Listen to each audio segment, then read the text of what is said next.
And welcome. Let me get up this stream really quick, actually. We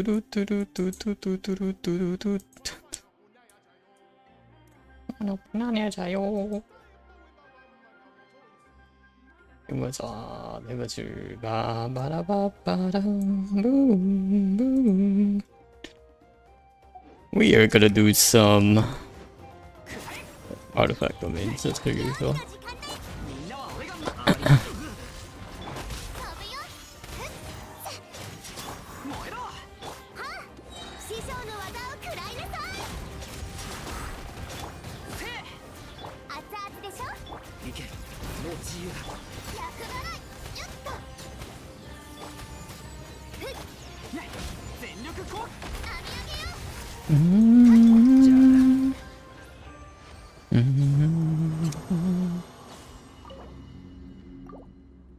First, some artifact farming has to be underway.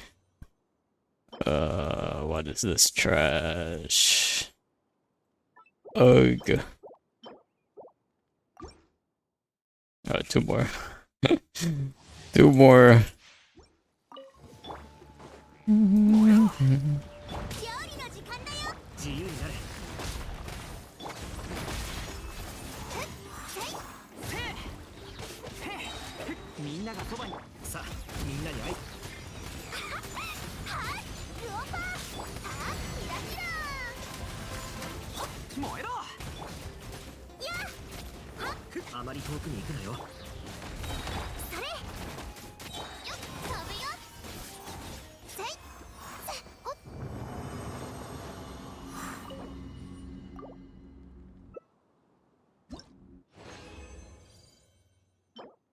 What is this? Oh man, the artifact farm is not working out today. Not like it has ever worked out, to be honest, but...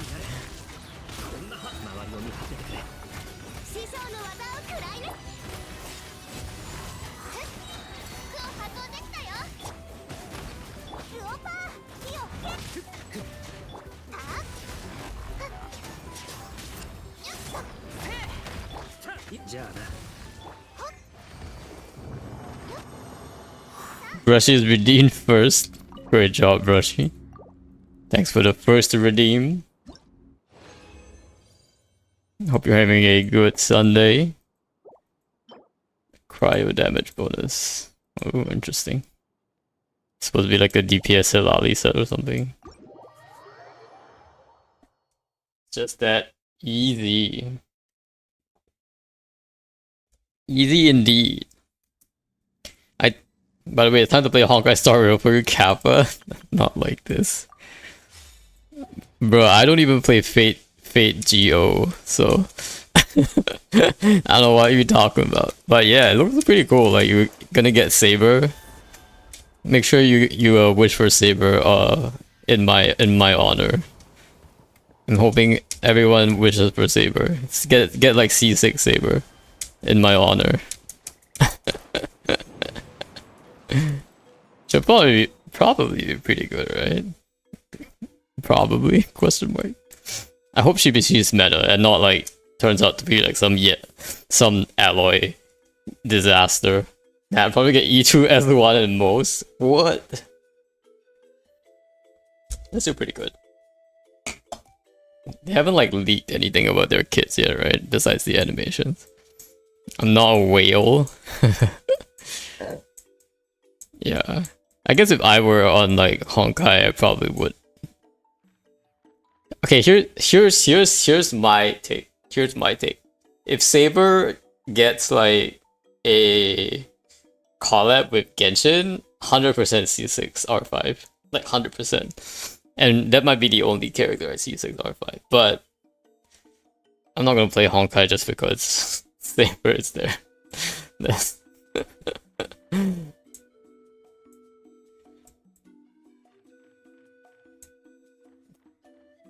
It does look like they did a pretty good like collab though. Yeah, they get a free archer as well. It's pretty good. Genshin could never indeed. Never ever. Genshin could never indeed. Not like this. Makes me sad he's free. Yeah, does that mean that he's not gonna be very good? He's probably mid at most. Unlimited Blade where it's gonna be looking really cool though. It's all for the drip. It's not the meta, it's just the drip, right? It's all about the drip.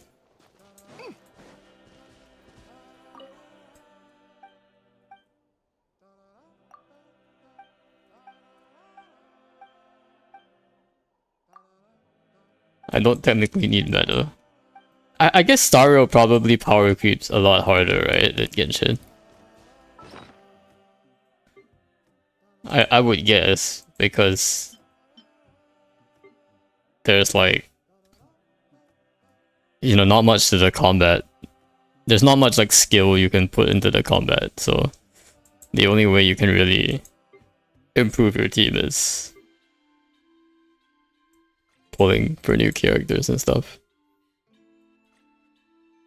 Alright, let's go ahead and clear out some of these ones I haven't done yet. We can do Sumeru. Yes and no, there's still people zero cycling with 1.0 units. What's zero cycling mean? I don't even know what that means, zero cycling. Well, also Star Rail is only what? Is it like version 3 right now? Star Rail? So I wouldn't be surprised that 1.0 units are still around in like version 3. That's not like very far off, so.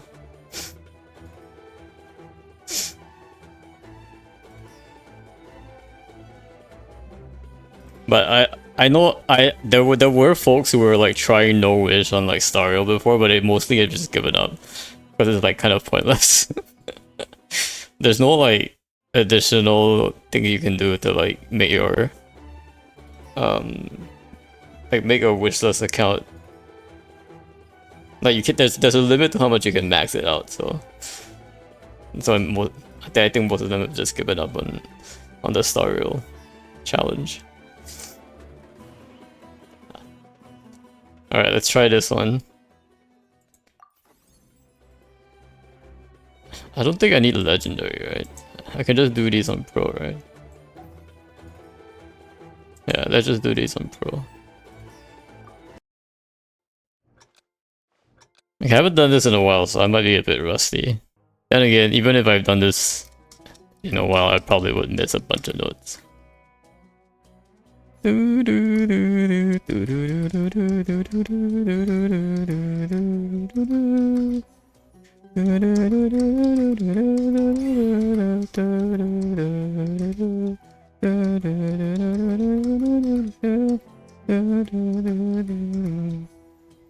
Each cycle has a fixed... Okay, I can't read right now because... Give me 1 second.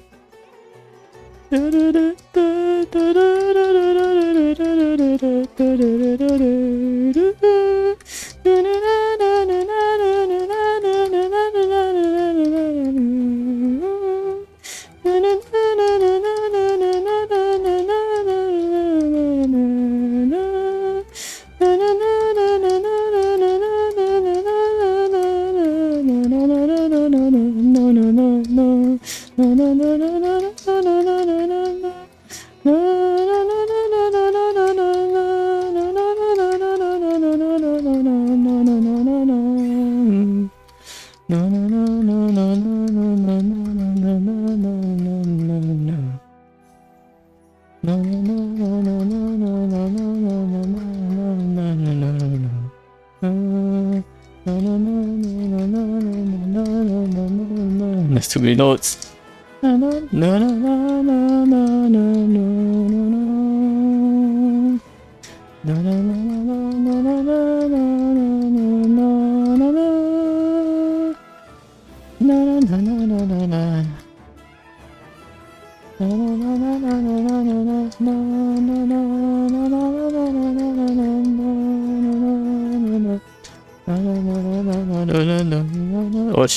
Oh no, I missed a lot there.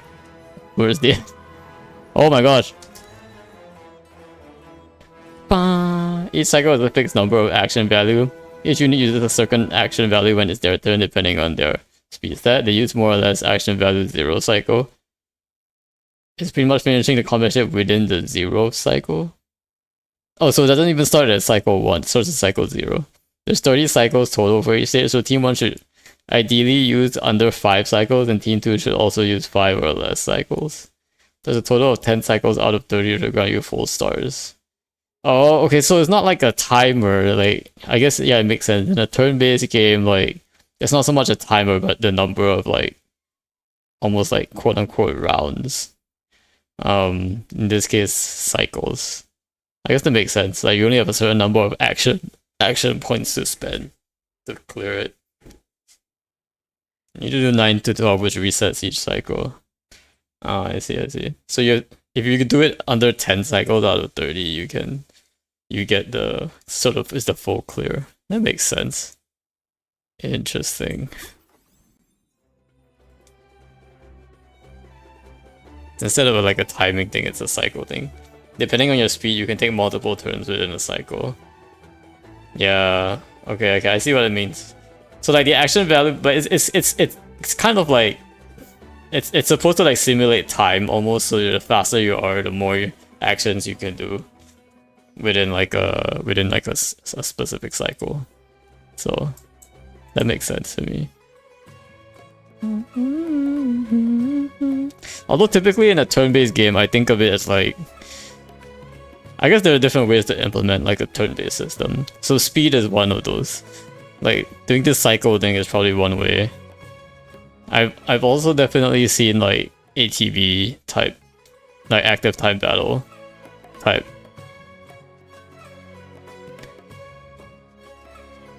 Sort of systems.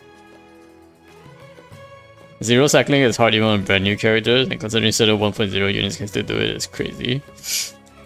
I mean, let me guess, Bronya is still one of those characters. Is Bronya still being used? I hope Bronya is still being used. She's probably my favorite character in Stario, even though I don't even play Stario.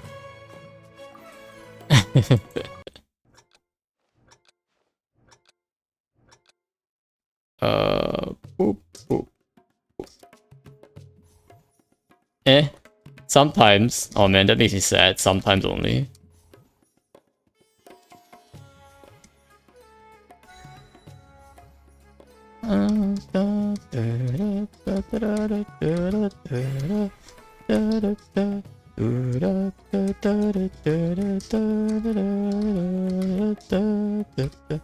Sometimes, but less and less so nowadays. So they are getting sort of power replaced a little bit.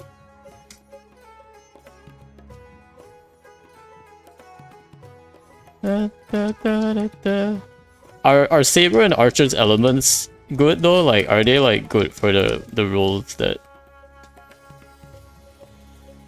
they're sort of intended to play as? I heard Saber is like a wind character. I don't even know what wind means in Star Rail. It's probably very different from like what Anemo does in Genshin.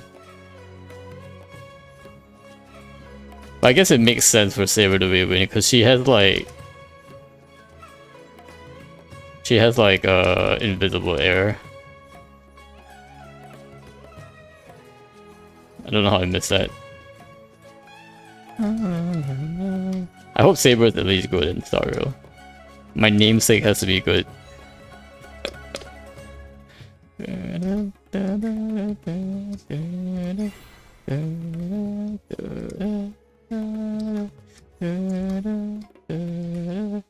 element don't really matter because in each endgame the element will be shielded for a certain period.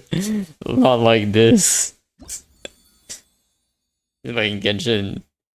Can you imagine like if Abyss comes to a point where like they're gonna be like, oh yeah, for this Abyss, all the Sumeru characters are banned. Oh, and for this Abyss, all the Natlan characters are banned. They're like just in jail or something. It'll make people so mad.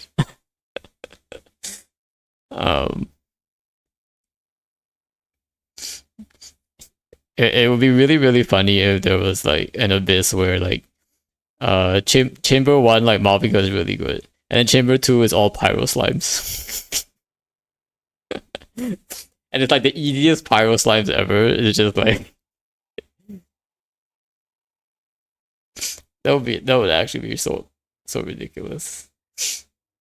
Like actually like forcing people to like switch teams even if they have like the best team comps. That would actually be pretty wild.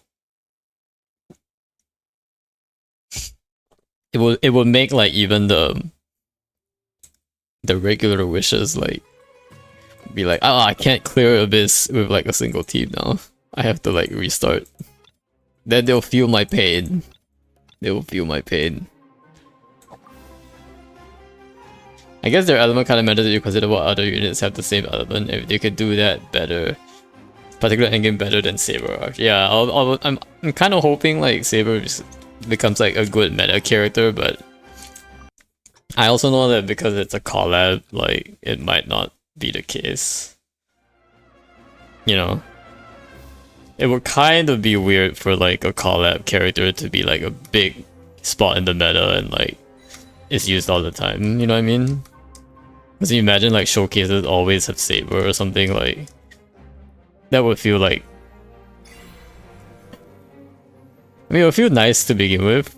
It would feel nice for me, but like for like the long-term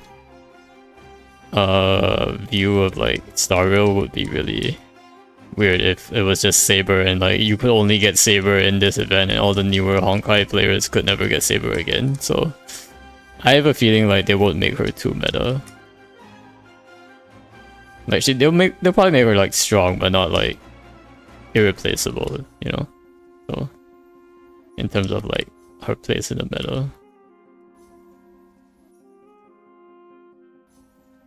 Why is my nose always itchy when I'm like playing a music game? Not like this. I missed the note because I had to scratch my nose. No. No.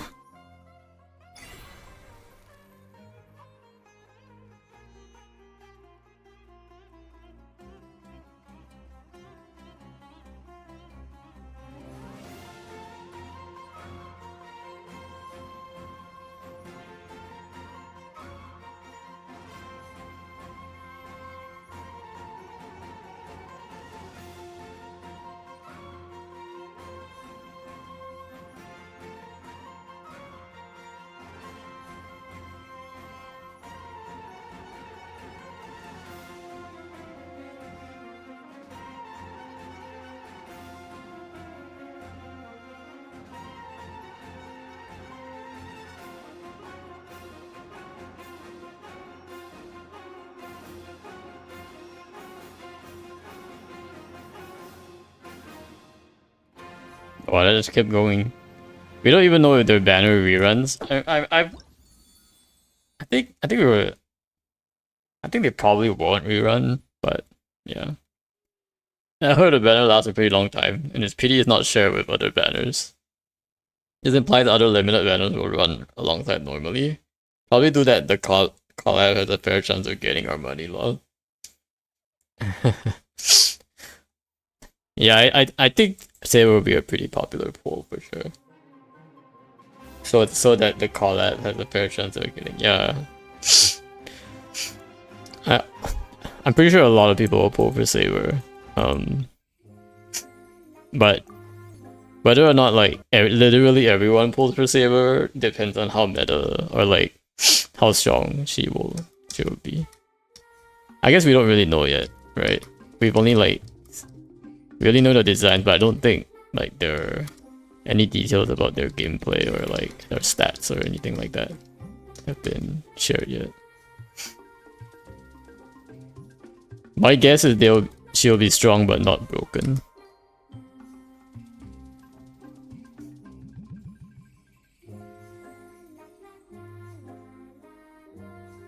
But in before, like they make her like pretty weak.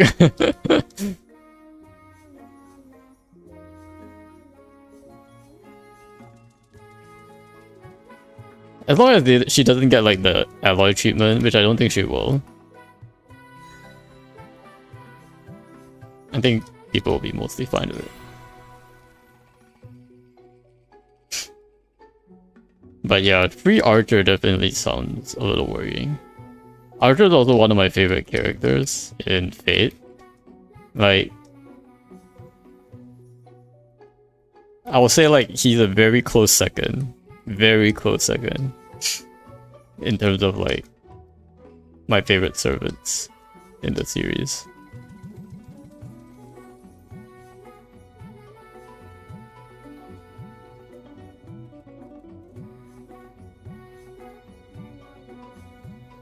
And I still think Unlimited Blade works was pretty peak.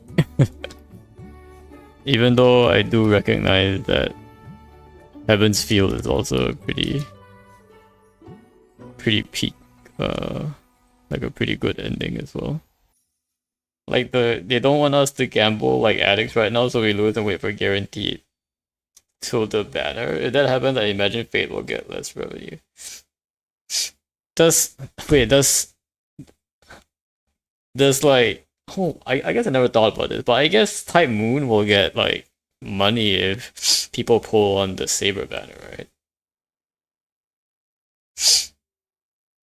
I wonder what their arrangement is like. Like, so like maybe they get like 50% of the cut if based on the amount that.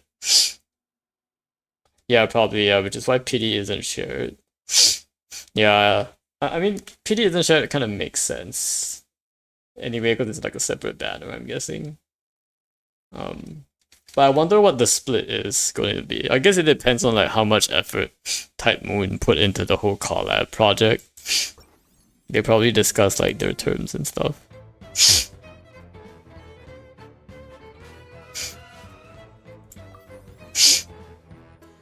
It's definitely different from the Alloy one because Alloy like was never like on the banner, so it was kind of, the Alloy collab was probably like a flat sort of a flat fee or sort of an agreement kind of thing, whereas I feel like this one has some kind of profit sharing contract behind it. Releasing Archer for free though feels a bit like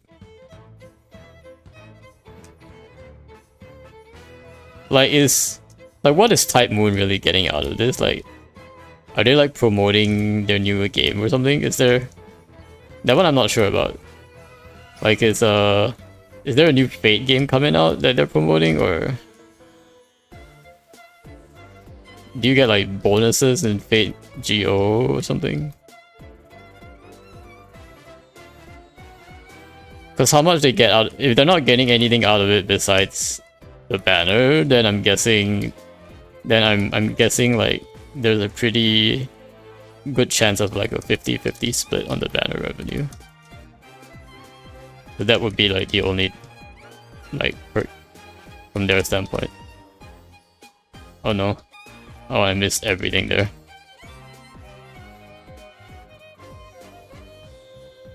Also makes me wonder how they balance their Saber if other new Honkai Star characters will be run alongside. Like, HSR wants to sell its own characters more since they don't have to share the cut.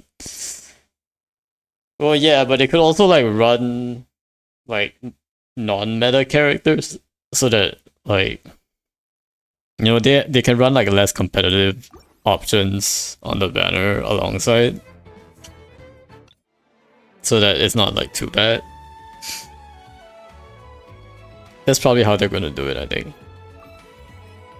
Like, if they run like less popular characters, it's not going to like cannibalize their profits by too much. So they will nerf their own characters to promote Saber. Well, I won't. It's not so much that they're nerfing their own characters, but like they're sort of relying on the fact that like they're hoping that like the Saber promotion like encourages more people to pull on that banner. And so even though it's like they're sharing profit on the Saber banner, they're hoping that the additional demand is going to like cover that, you know what I mean? I mean, nerf them during development. Are they releasing new characters in the same patch? We don't know that yet, right? It's still quite a ways away, I think. I think there's a good chance like they either release, I don't know how Star Wars releases characters, but they either like rerun some characters or they release like characters who are not necessarily like as meta. Because I mean they're not gonna like release another wind character that does the exact same thing as Saber, you know what I mean? Like they might like release characters that support Saber or work well with Saber in a team. So I think they'll probably like organize it. At least that's how I would do it. Like if I were to think about like what banners to run with Saber, I would want to run characters that would like want Saber in the team.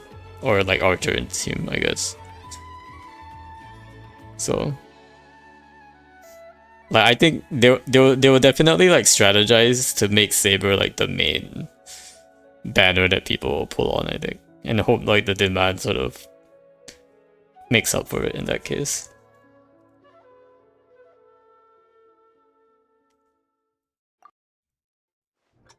Yeah. I would say like the max is a 50-50 split. It might be lower than that. In which case like Hoyo would make a little bit more money, even if it's a Saber banner, you know? I think the split really depends on how much effort Hoyo put into the game design of Saber versus how much Type Moon like helped in designing, or if Type Moon was really just there just to sort of agree to use the IP, and then most of the work was really developed by the Genshin team. And if that's the not the Genshin team, sorry, the Hoyo Star Rail team.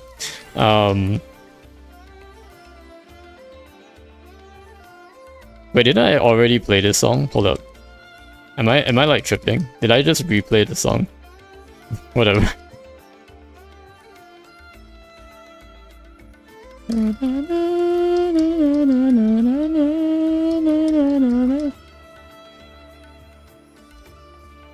This is a Tinari song after all. I think he's kind of my main right now.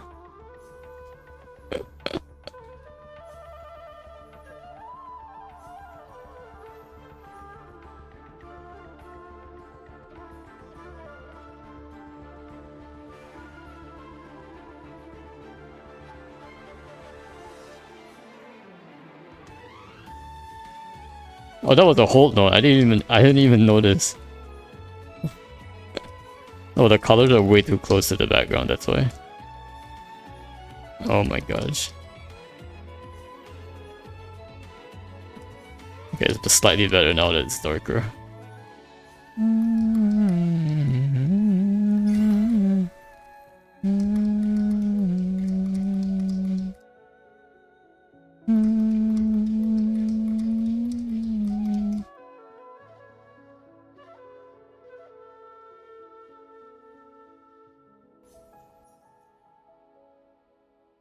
Also, it's funny she's wearing heels in the game. Saber. Yeah, I noticed her outfit wasn't like the night outfit. It was like the casual outfit, I guess. If I were to say it. Well, there's always a new character during every version, so maybe they just won't release anyone new during Saber release. Yeah, I think there's a good chance that happens. I'm not familiar with the other version of Saber in the Fate universe. I only know Fate Stay Night. Yeah, I don't know the other Sabers either. But Saber is special because she was not only in Fate Stay Night, she was also in Fate Zero. Like, literally the same Saber appeared in like both of those Holy Grail Wars. So she's kind of like almost quote-unquote the constant there in terms of like the same servant got summoned in like 2 back-to-back wars. Oh true, but to be honest I consider it part of the same product. Yeah, I guess it's I still consider Zero, UVW, Heaven's Feel, and Stay Night like the same sort of main core. Like anything that only has the core 7 servants basically, I would consider like main Fate, and everything else is sort of like I don't know what happened after and how they've completely obliterated the 7 servant system and just started getting way out of hand. In my heart, there's still only 7 servants.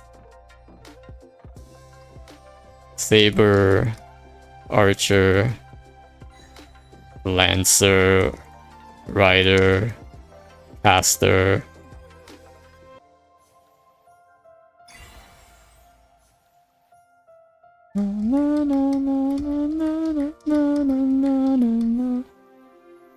Berserker and Assassin.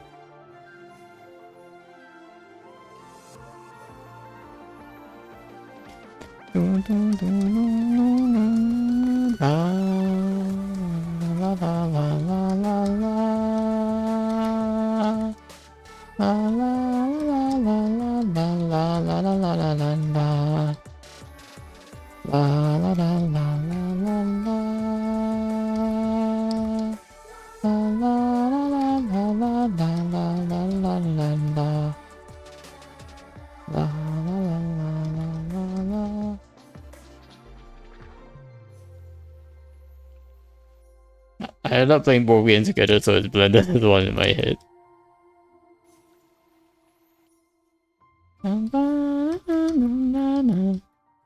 Yeah, I mean the story is pretty connected, so it makes sense.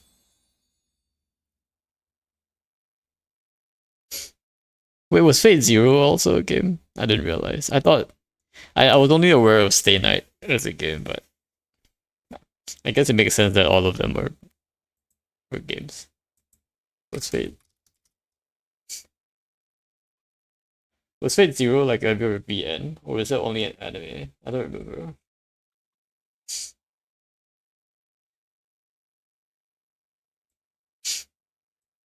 Because Zero is like the prequel, I guess, to like Stay Night.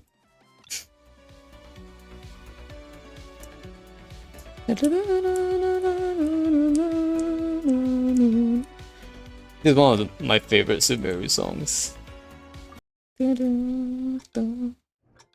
Aruhaizen. It kind of sounds like a ZZZ theme song at the start for some reason. You get that feeling? Sounds a lot like ZZZ for some reason.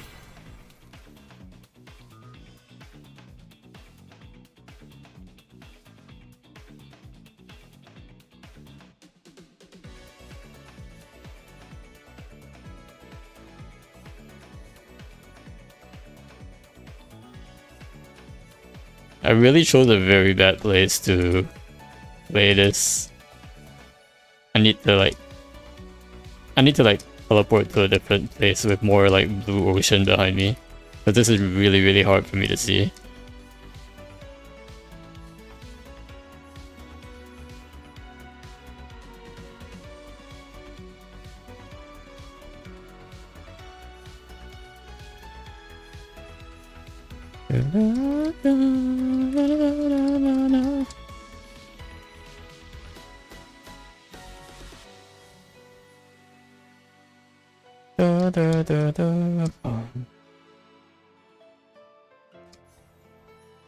A little bit? Zero was a little bit of a game? What does that mean?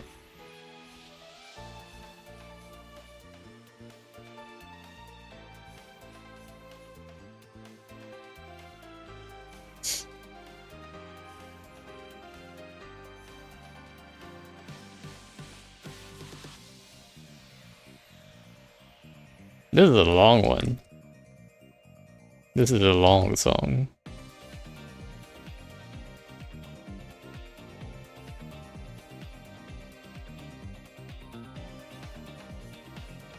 Can you imagine the music game is the new Abyss? I would actually be pretty happy. That would actually be fun to do Abyss if it were the case.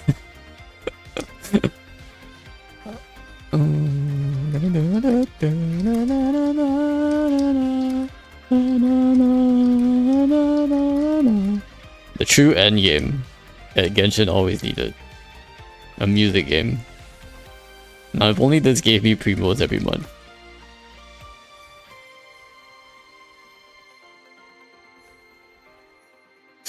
And then it truly is a skill issue. There's nothing about wishing for characters that can get they can give you an edge. It's pure skill. This is a pure skill endgame. Pure skills.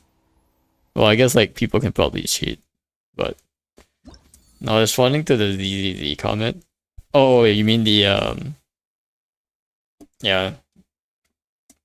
Not the whole song, but the intro a little bit. The da bum ba da da da bum ba da da da bum ba da da da bum. Basically, was a light novel at first, so not a game. Oh, okay, it's a light novel. Okay. So it wasn't a VN. There's another fake VN called Hollow Ataraxia. Yeah, I've heard of that. I don't think I know the story. What goes on there though?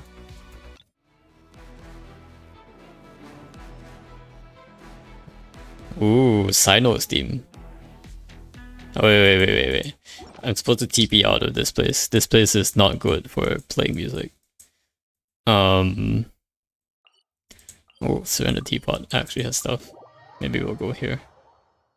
I wonder. No, I don't think I can use gadgets in the Serenity Pot. Maybe I'll go somewhere in Fontaine. Fontaine is rather blue, I believe. Kakahuatl.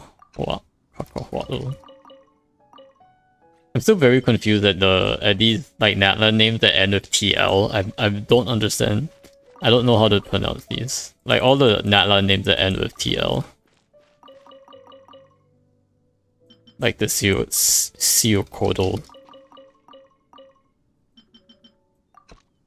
Kakahuatl. Okay. Maybe I'll go somewhere in Plantain, where it looks like it's pretty blue. Hold up, can I actually... Can I perform underwater? Because that would be pretty cool. Let's try.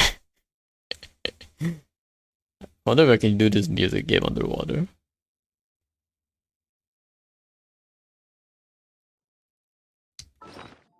I don't see why not, honestly. Cannot use in current state. No! Dang it. Scammed. Scammed.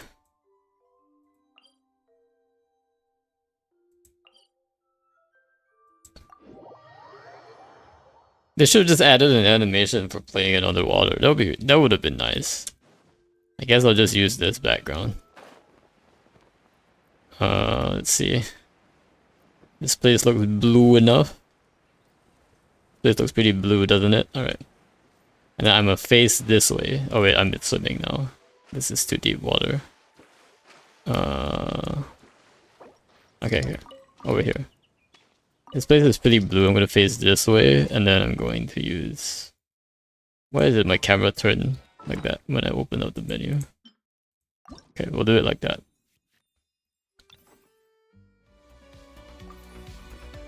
No, I already did this one. Hold on. Dinos one. There we go. Okay, this should be much easier to see. Get blue water behind me.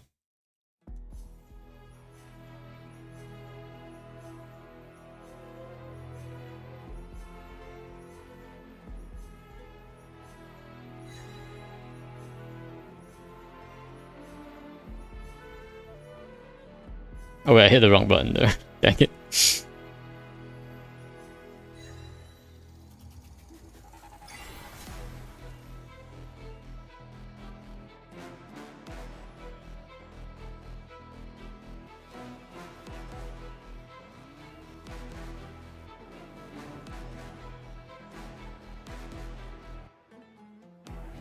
Oh, this one's a bit tricky.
Oh man, I missed that whole note. Not like this.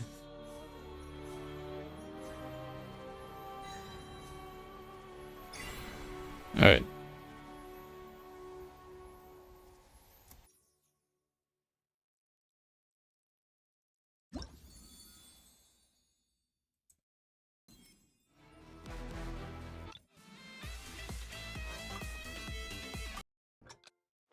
What is the Farzan theme song?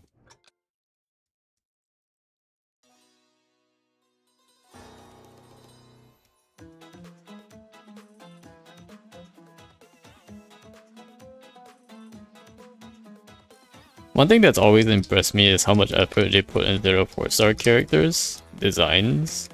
Like, they really don't skip on the 4-star character's design or backstory at all. Even though they totally, like, shaft them in the banner.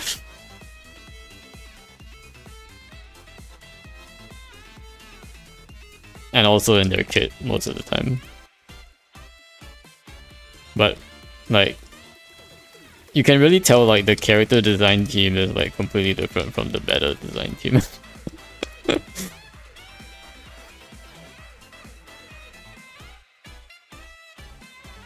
There, like, Genshin has so many very well, like, characters that are, like, completely irrelevant in the meta.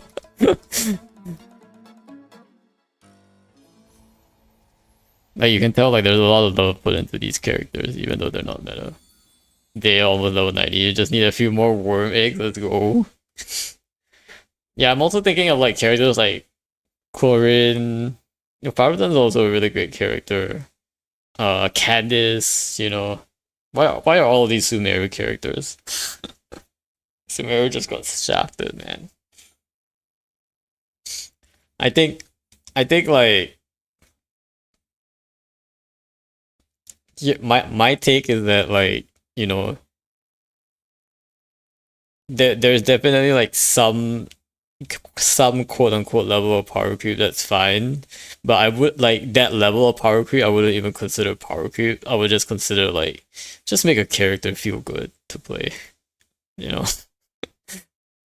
I mean, if there's a meta, then there's always gonna be some mid back. Yeah, but they could, like, they could make the difference small enough that it wouldn't be like they would still feel good to play. Like, the point, like, I guess the point is like the more different teams that someone can sort of like pull out of their, you know, creative hat, the better, right?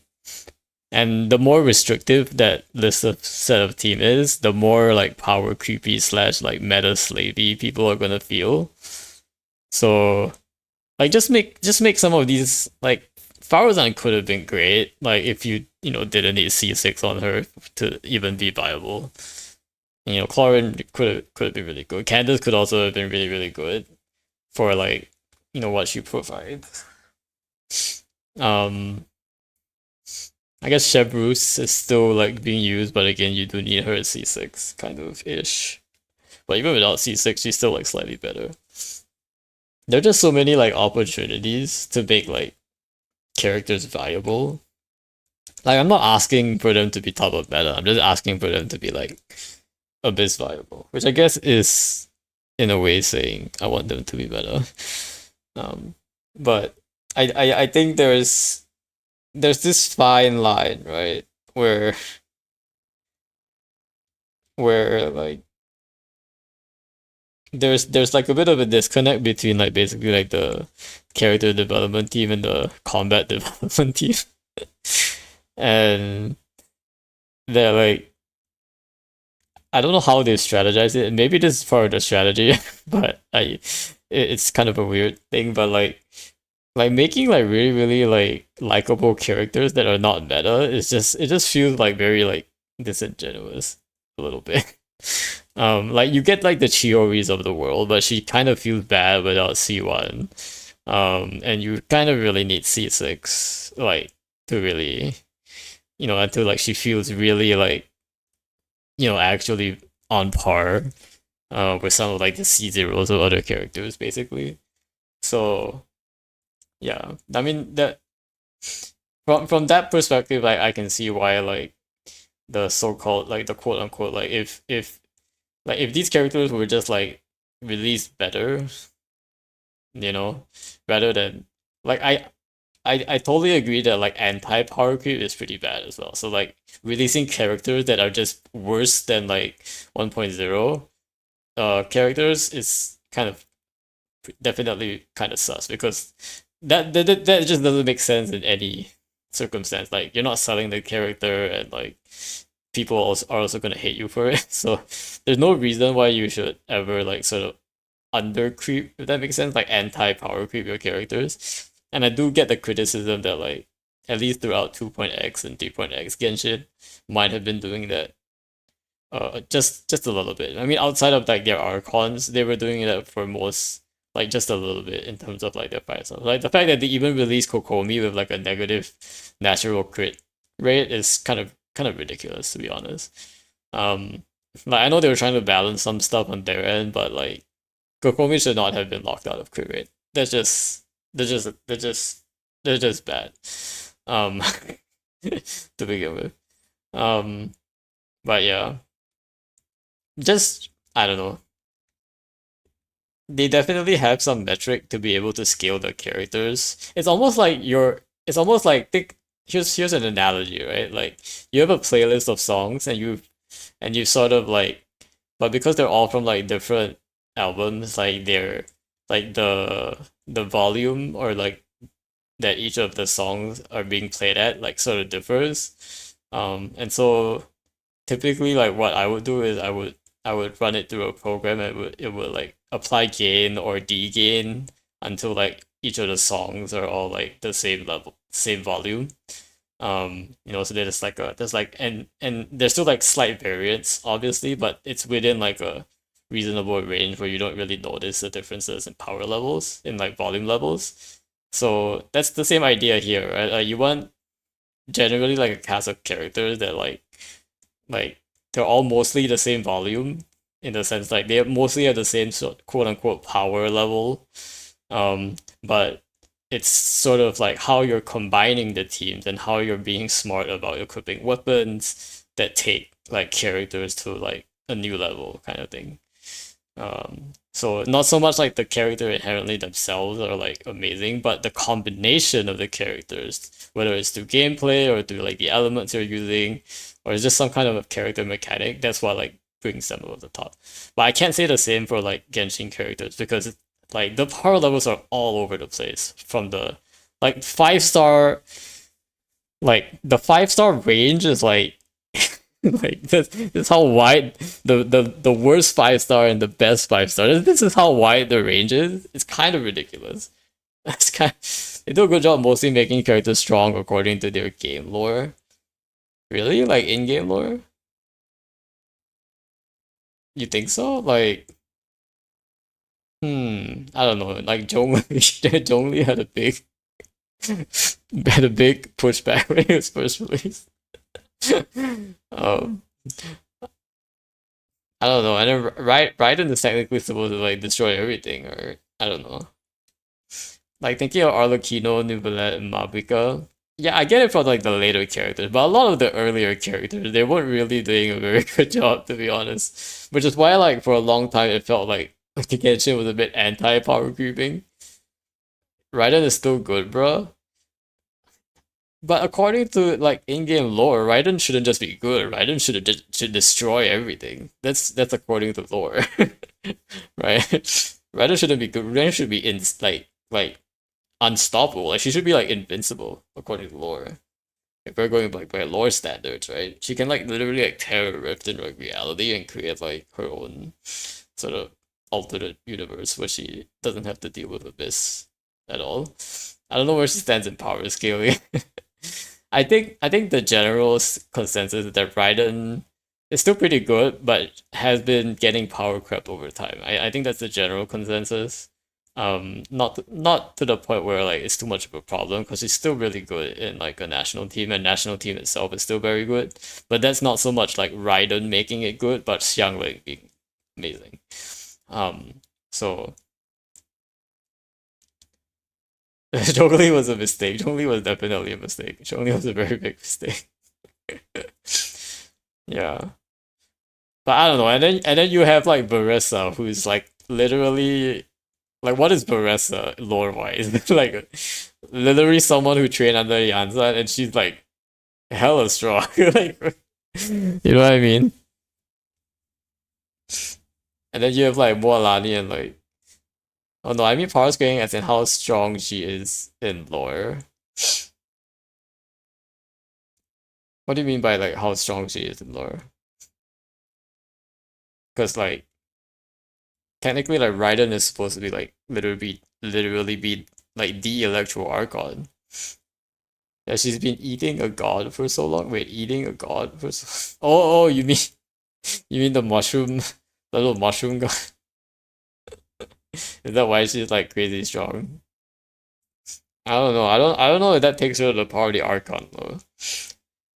The mushroom god is technically like supposedly really weak, right? I don't think that's supposed to be like a really strong Archon. It's one of those meme Archons that they like they relegated to the outskirts of the war because they didn't even bother with the mushroom. Poor mushroom though. Um, I'm glad they use mushrooms though. I'm actually a big fan of mushrooms. I love mushrooms. I don't know why there are some people who can't stand mushrooms, but I'm one of those people who like really love eating mushrooms. Why is Venti so weak even though he's an Archon? Yeah, that's the thing. Well, he is strong in his context, but given that he was supposed to have like the power to like knock off a mountain or something, definitely feels like he should be doing a lot more. A lot more.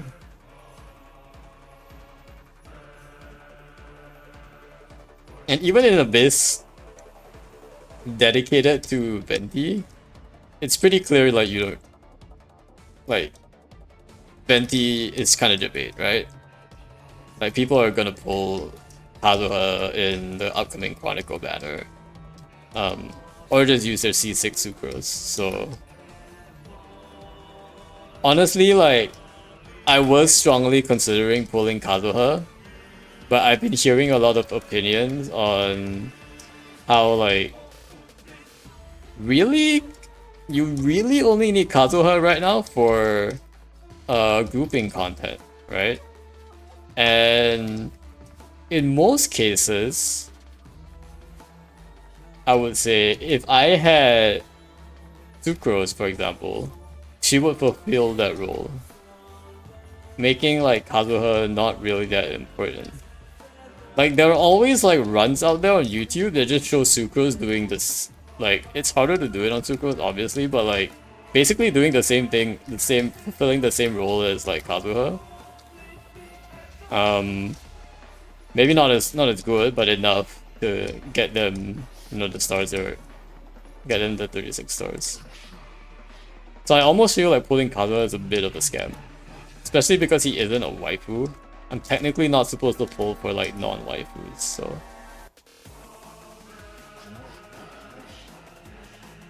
like the only reason like I feel like pulling for him is because miHoYo has never given me Sucrose.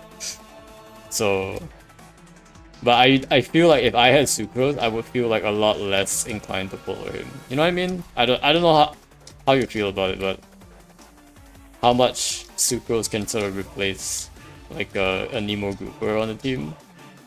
But as far as Nemo groupers go, there's honestly not a lot. Not a lot of like really like good ones. And like Sucrose being a 1.0 character is kind of wild actually. Because technically Kazuha is also a 1.x character when it comes to groupers. And if I think of groupers, I only think of those two, and then maybe a Nemo Traveler who's also 1.x. There really isn't much other Nemo groupers, are there? Like, is Aoife... Aoife isn't really a grouper either, right? I know Aoife's coming out soon. All seem relatively powerful to me. Raiden, as far as I know, leave half of Inazuma with a single strike. Yeah, exactly. Zhongli rained down rock pillars. Yeah, Zhongli was basically like... I mean, look at Ningguang. Ningguang literally has the power to shoot the entire Jade Chamber. And like in that 1.2 scene, where, no, 1.1 maybe, where she's like summoning basically like Gilgamesh, like projectiles. Do you remember that scene? Like that amazing, like when they were fighting like Osayo? Like Ningguang should be like 5-star.